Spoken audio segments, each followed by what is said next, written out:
आज के वीडियो में हम मेथडोलॉजी ऑफ सोशल रिसर्च के अंतर्गत पर्पस ऑफ सोशल रिसर्च का अध्ययन करेंगे, सामाजिक अनुसंधान के उद्देश्य।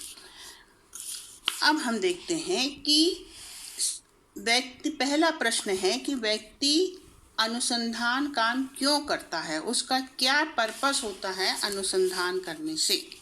तो पहला जो पर्पस है वो है जिज्ञासा की संतुष्टि।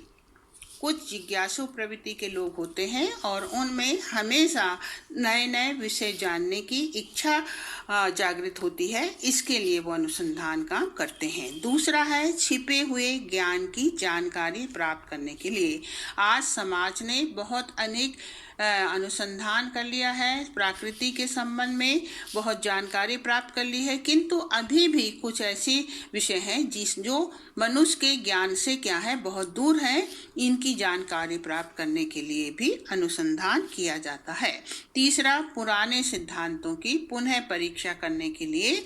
जो सिद्धांत पुराने हो गए हैं, क्या वो अब विकासशील समाज के अनुरूप रह गए हैं, इसकी जानकारी प्राप्त करने के लिए भी अनुसंधान किया जाता है।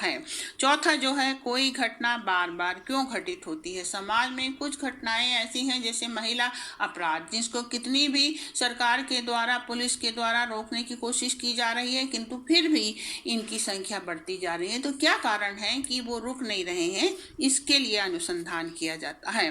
पांचवा जो है, नई प्रविधि एवं उपकरणों की खोज के लिए। विकासशील समाज में समाज को अधिक से अधिक सुविधा प्रदान करने के लिए भी नए नए उपकरण और नई नई प्रविधियों का निर्माण किया जाता है, खोज की जाती है, इसके लिए अनुसंधान काम किया जाता है।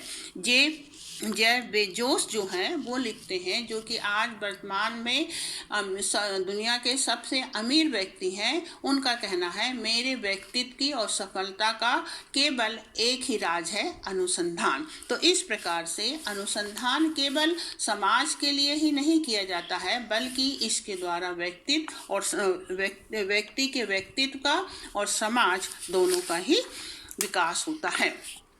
According to Fox, it is the systematic process of pre-plant inquiry, अर्थात सामाजिक अनुसंधान का उद्देश्य पूरा करना है तो हमें एक क्रमबद्ध प्रक्रिया के तहत अध्ययन की पूर्व तैयारी करनी होगी।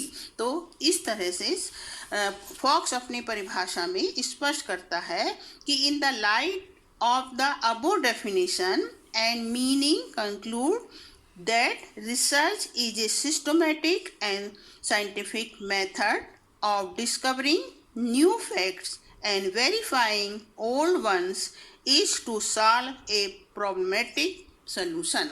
अर्थात अपनी परिभाषा से वो स्पष्ट करते हैं कि सामाजिक अनुसंधान का उद्देश्य हमें वैज्ञानिक पद्धति के द्वारा निश्चित अर्थात क्रमबद्ध तरीके से नवीन ज्ञान व सिद्धांतों की खोज तथा पुराने सिद्धांत या तथ्यों का पुनः परीक्षा करना होगा, तभी हम अध्ययन में विश्वसनीय तथ्य प्राप्त कर सकते हैं।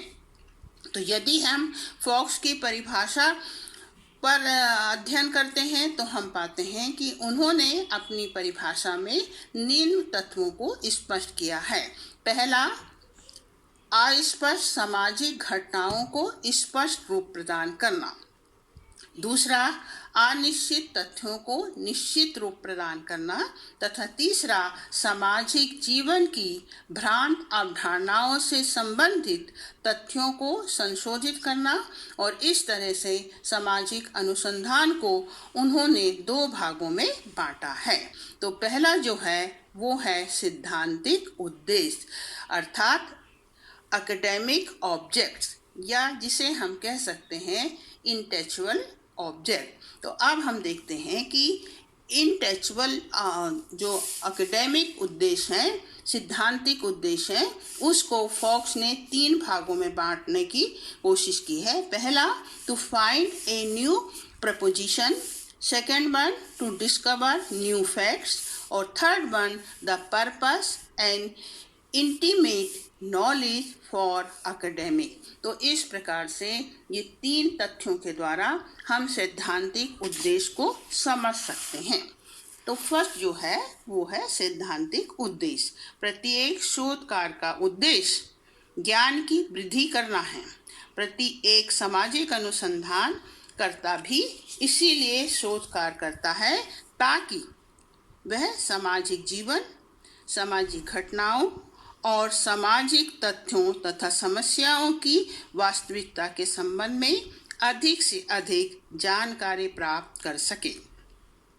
इस अध्ययन में वह ये नहीं देखता है कि उसके अध्ययन से लाभ होगा या हानि होगी।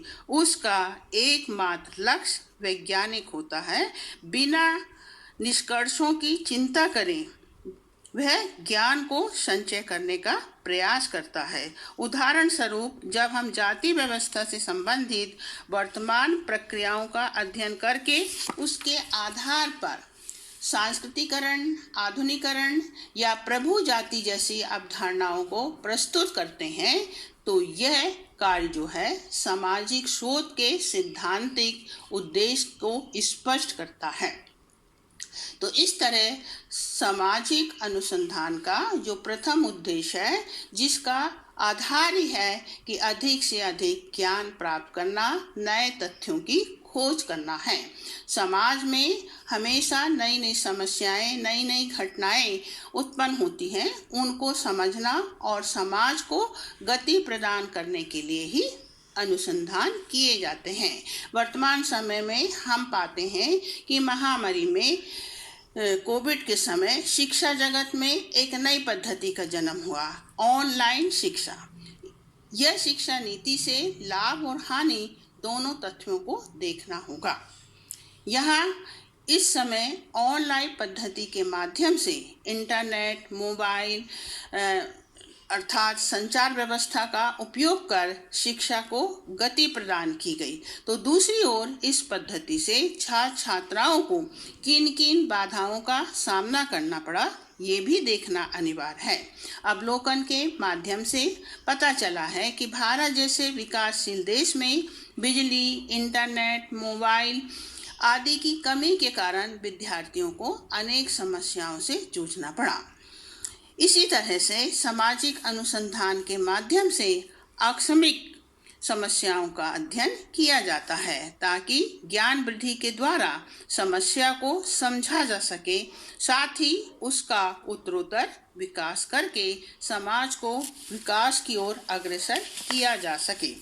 इसके उदाहरण स्वरूप हम देखते हैं कि वर्तमान परिस्थितियों में समाज में अनेक समस्याएं उत्पन्न हुई हैं, किंतु उसमें से एक जो समस्या है जिसने औद्योगिकरण, नगरीकरण के रूप में युवाओं में नशा के प्रति आकर्षण को बढ़ाया है। इससे वर्तमान और दूरस्थ दोनों परिणामों के प्रति सजग रहने की आवश्यकता है।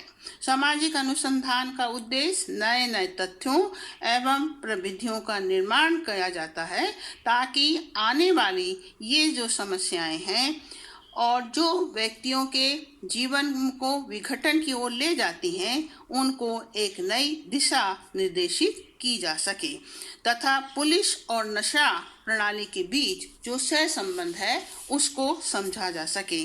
तो इस प्रकार हम देखते हैं कि सामाजिक अनुसंधान के माध्यम से समाज में ज्ञान विकास के साथ साथ समाज के विकास के लिए किन किन योजनाओं की आवश्यकता है, इसका भी अध्ययन किया जाता है।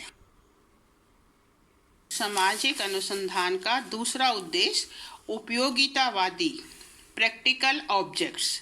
सामाजिक अनुसंधान का दूसरा उद्देश्य व्यवहारिक होता है।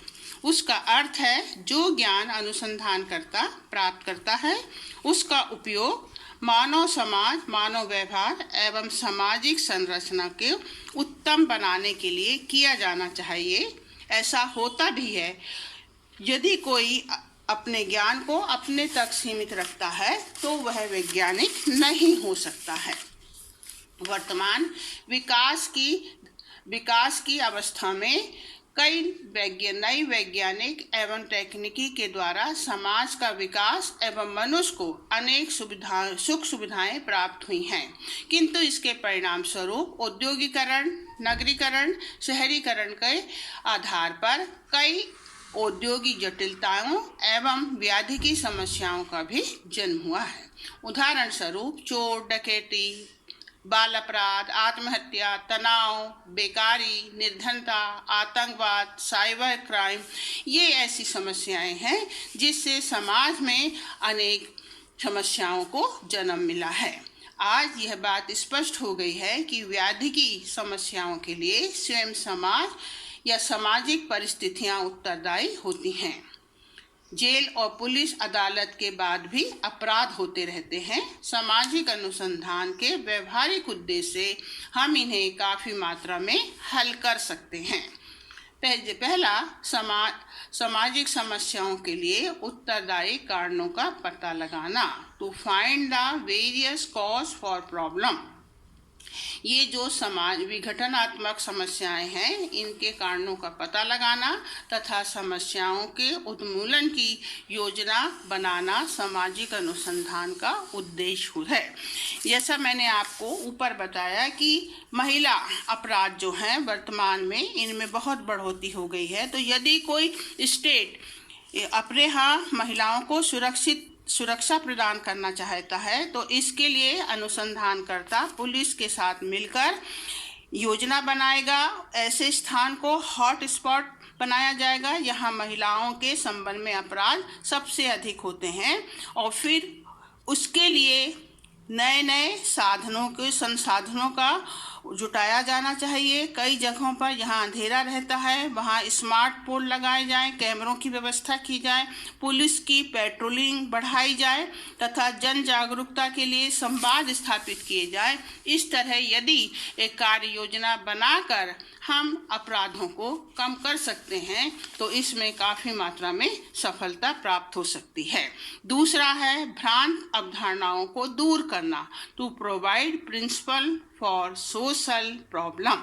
सामाजिक अनुसंधान तथ्यों के संबंध में फैली हुई भ्रामक अवधारणाओं जैसे जाति, प्रजाति, धर्म, भाषा, राष्ट्र के संबंध में कई प्रकार की रूढ़िवादी या अवैज्ञानिक धारणाएं फैली होती हैं, जिससे समाज में सांप्रदायिक, भाषाई तनाव की स्थिति, संघर्ष की स्थिति उत्पन्न हो जाती है। ऐसी भ्रामक अवधारणाओं को दूर करने के लिए अनुसंधान किए जाना चाहिए।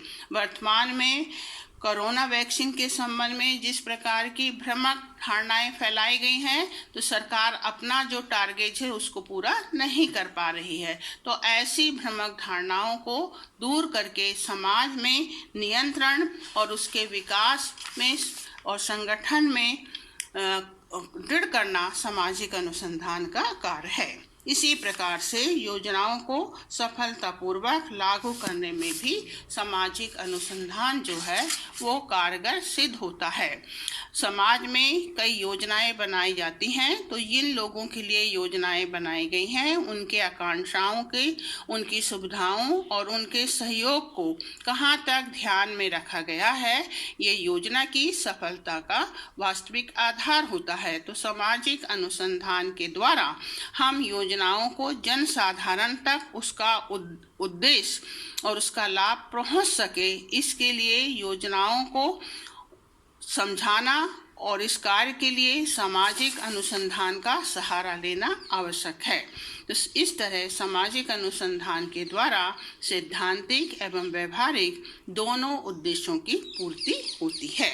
श्रीमती यंग के अनुसार सामाजिक अनुसंधान का प्राथमिक उद्देश्य तत्कालीन या दीर्घकालीन सामाजिक जीवन को समझकर उस पर अपेक्षाकृत अधिक नियंत्रण स्थापित करना है। The primary goal of research, immediate और distance, is to understand social life and thereby gain a greater measure of control over behavior.